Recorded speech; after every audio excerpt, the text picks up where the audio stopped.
Artists online make pins, stickers, and merch to sell their art and give art in a meaningful way. But for me, that sounds really intimidating. So that's why I started making zines. Zines are short for magazines, and they are short form physical copies that you can give to anyone. You can make it with just a piece of paper, scissor, a ballpoint pen, and a printer to make a bunch of copies. Just make sure it has a way to scan.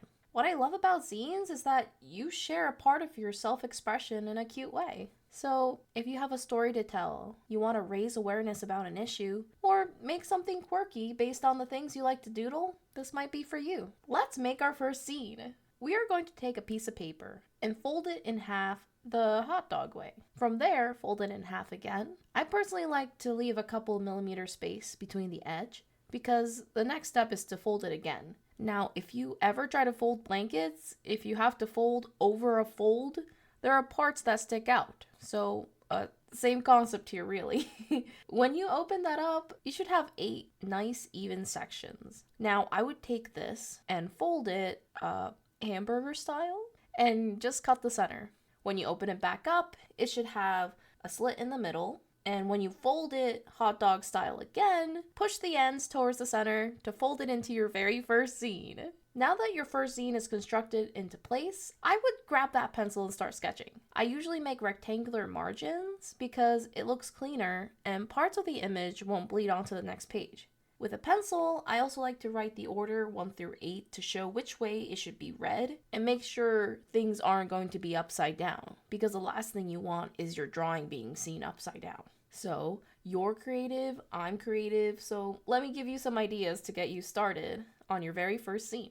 My first zine is a short horror comic based on a Japanese folktale I grew up with. Yeah, take a look. I started making a storyboard for it on my sketchbook, and once I got more confident with the layout, I ended up drawing it on a zine. This took more planning than most of my other zines, but I'm really proud of it. I actually only used a blue ballpoint pen, and honestly, it might be one of my favorite art materials because I love that there can be depth to the blue with just one simple pen. So coloring pages are the ones that I make the most because I work at a high school library. High school is a stressful time for kids because of everything that's going on in their life, and I find that a lot of students find comfort in coloring. Even as an adult myself, coloring calms me down. I make free coloring pages on Canva that I will have free on my Patreon, but if you want to charge a little bit of money, I would grab that pencil, tablet, or pen and just simply make the line art. Maybe write something inspiring, maybe write something silly, or maybe make little templates that they can write for themselves. I love this kind of zine because you think about the person using it and how much it would make their day to use your zine. Another zine I made in the past is to have one side art and one side story. There would be 3 pages of writing and 3 pages of art with a front and back cover. What I like about this is that you can make multiple little chapter books and you could potentially have a large collection of a story you made. Personally, I haven't made too many of these because I'm not a writer, but I've worked with students who love writing and found it to be fun and exciting. This is the one I'm currently working on. I wanted to make something silly, so I took some post-its and I cut them up to make the layout that looks like a magazine.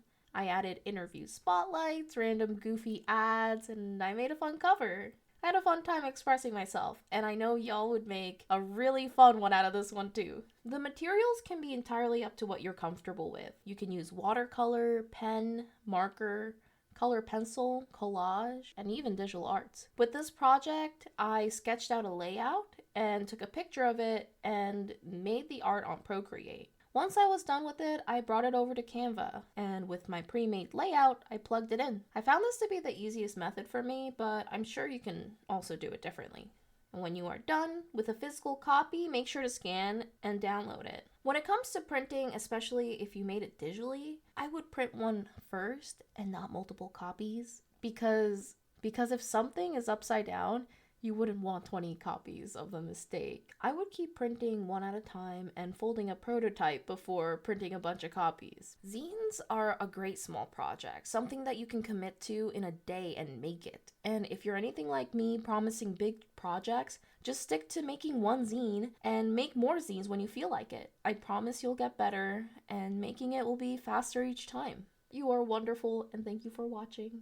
Make sure to like and subscribe if this was any way, shape, or form helpful, and leave a comment because I don't know if this was helpful. Let me know if you ever made zines or you made a zine inspired by this video.